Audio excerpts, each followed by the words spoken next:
하나님의 말씀은 열왕기상 7장 13절부터 22절까지입니다.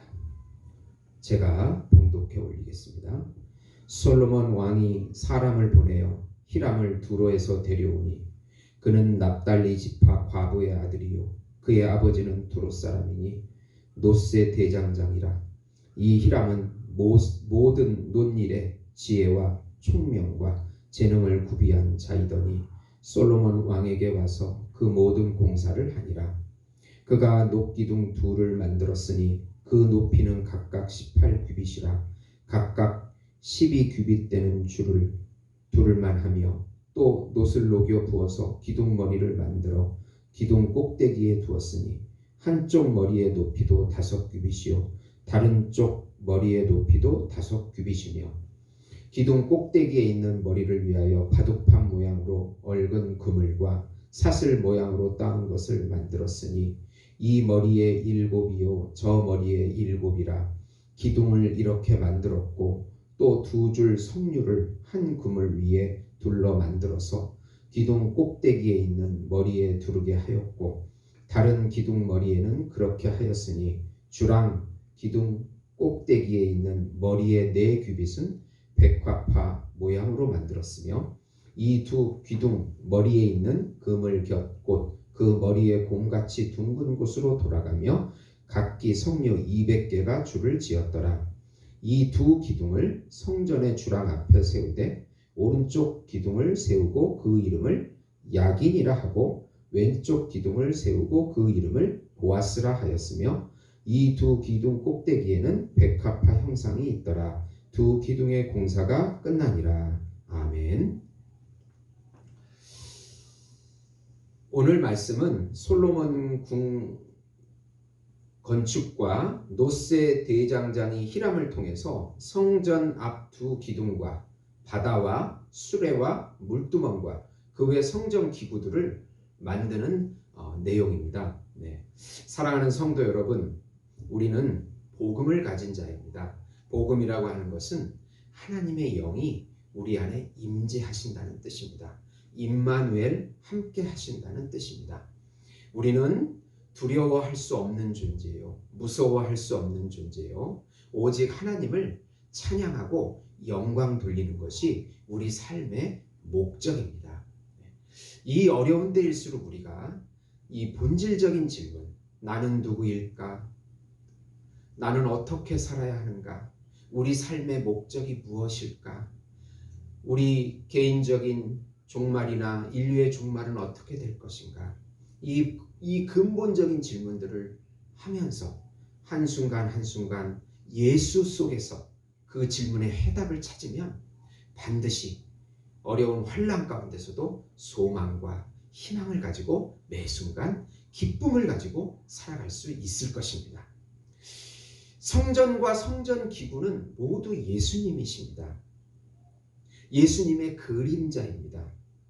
광야의 성막이나 솔로몬의 성전은 하나님의 임재가 있는 곳이고 하나님을 만나는 곳입니다. 성막은 이동할 수 있는 하나님 만나는 곳이요. 솔로몬 성전은 고정되어 있는 하나님을 만나는 곳이 됩니다. 구약시대에는 보이는 성막과 성전을 통해서 하나님의 영을 표현하셨습니다. 그러니까 그 성전 안에 있는 법궤부터 시작해서 성소와 지성소 모든 것들이 하나하나 잘 보면은 예수 그리스도를 예표하고 있습니다. 신약으로 오면은 예수님 자신이 성막과 성전의 실체이시면서 보이는 참 형상으로 오셨습니다. 예수님은 우리 안에 함께 임재하시며 거주하십니다. 예수 안에 있는 삶이 구약으로 말하면 성전 안에 있는 삶이 됩니다. 사람들은 왜 풍요로운 이 시대에도 방황하고 자살하고 인간성이 점차로 황폐해지는지요? 미래학자들은 앞으로는 영성시대가 열릴 것이다, 그렇게 예견하고 있습니다. 사람들이 지식에도 지치고 물질에도 지치고 또 기술에도 지치고 그것을 추구했는데 결국은 인간성들이 황폐해지는 것이에요. 더 살기 힘들어지는 것이에요. 그러면서 사람들 속에 진리를 찾기 시작하고 근본적인 질문을 하기 시작하고 영성을 키우기 시작하고 그런 시대가 올 것이라고 예측하고 있습니다. 2020년부터 시작되었다고 말하고 2050년이 되면 우리 자녀들이 살아야 될 그 시대가 되면 영성 시대가 활짝 열린다고 합니다. 우리는 모든 근본적 본질적 질문에 해답을 갖고 있습니다. 기독교는 너무나 단순합니다. 예수님 안에, 그분 영 안에, 그분의 이름 안에 모든 것이 다 들어있습니다. 여러분, 그분을 더 깊이 알게 해달라고, 깨닫게 해달라고 기도하시기를 예수의 이름으로 축원드립니다.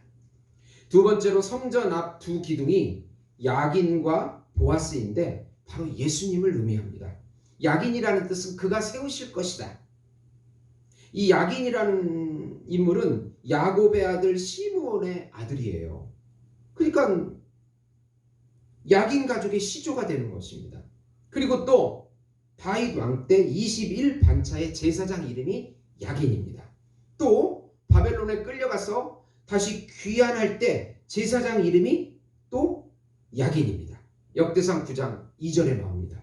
야긴은 성전을 세우시는 시조가 되시는 대제사장이신 예수님을 의미하는 것입니다. 여러분, 보아스는 무슨 뜻일까요? 그에게 능력이 있다는 거예요. 그분에게 능력이 있다는 거예요. 보아스는 여러분 너무 잘 아십니다. 룻기에 나오는 인물로 망한 그 친척, 그 엘리멜렉과 나오미, 그 가문의 친척이 보아스입니다. 이 룻과 결혼을 하지요. 능력 있는 그분이 그 보아스가 망한 그 룻의 가문을 살리는 것입니다. 결혼을 해서 살려요. 이런 것을 고엘 제도라고 합니다. 가문이 망하면 친척이 기업을 이어받아서 살려주는 제도를 고엘 제도라고 합니다. 보아스는 재산이 많고 부유하여서 기업을 이어받아서 룻과 결혼하고 가문을 다시 세워줍니다. 보아스의 이름이 무슨 뜻입니까? 그에게 능력이 있다는 거예요. 그 이름대로 능력 있는 분으로 오신 예수님이 우리와 결혼하셔가지고 망한 우리 가문을 세워주는 것입니다. 예수님은 인류의 친척으로 참인간으로 오셔가지고 그분의 능력으로 우리 가문을 살려주시고 우리와 결혼한 참 보아스이십니다. 성전 앞에 두 기둥 야긴과 보아스는 능력 있는 한 분으로 오셔서 우리를 구원해 주시고 세워주신다는 상징적인 기둥이요 이름입니다. 히브리 사상은 이스라엘 사람들은 이런 생각을 합니다. 어느 분이 오셔서 메시아가 오셔서 그분이 모든 것을 성취하시고 완성된 날, 그것을 헤브라이즘 사상이라고 합니다. 야긴과 보아스 속에 그 이름 속에 바로 하나님이시면서 하나님의 아들이시면서 인간으로 인자로 오신 예수님이 바로 야긴과 보아스의 실체가 되는 것입니다. 우리는 예수님과 결혼한 신부이며 그분의 능력은 바로 영생입니다. 예수님을 믿고 의지하고 그분 안에 살 때 참 행복이 있는 것입니다. 사랑하는 성도 여러분, 우리가 가진 이 복음은 우리가 행하는 것이 아니라 우리 안에 들어오신 그분이 같이 동행해 주시고 살아주겠다는 약속입니다. 갈라디아서 2장 20절에 그랬습니다. 이제는 내가 산 것이 아니요 내 안에 그리스도께서 사신 것이라. 믿음으로 그분을 누리는 삶이 우리 신앙인의 참 행복한 삶이요 기쁜 삶이요 즐거운 삶인 것입니다. 오늘도 야긴과 보아스를 통해서 이 환난과 공고와 절망 속에서 다시 한번 그분을 의지하고 그분을 동행하고 그분을 높이는 그런 가운데 희망과 소망을 가지고 일어서시는 우리 예수목장교회 성도 여러분이 되시기를 예수의 이름으로 축원드립니다. 기도하시겠습니다. 하나님 아버지, 야긴과 보아스를 통해서 예수님의 실체를 보여주신 우리 하나님을 찬양합니다. 그분이 오셔서 그분이 성취하십니다. 그분이 세워주십니다. 그분이 능력이 있는 분이십니다. 그분은 하나님의 아들이시고 인자로 참 인성을 가지고 오신 분이십니다. 그분이 우리 안에 들어오셔서 영으로 생명이 되어 주십니다. 그분을 누리는 삶 살 수 있도록 축복해 주시옵소서. 굳건한 믿음을 주시옵소서. 예수님의 이름으로 기도드리옵나이다. 아멘.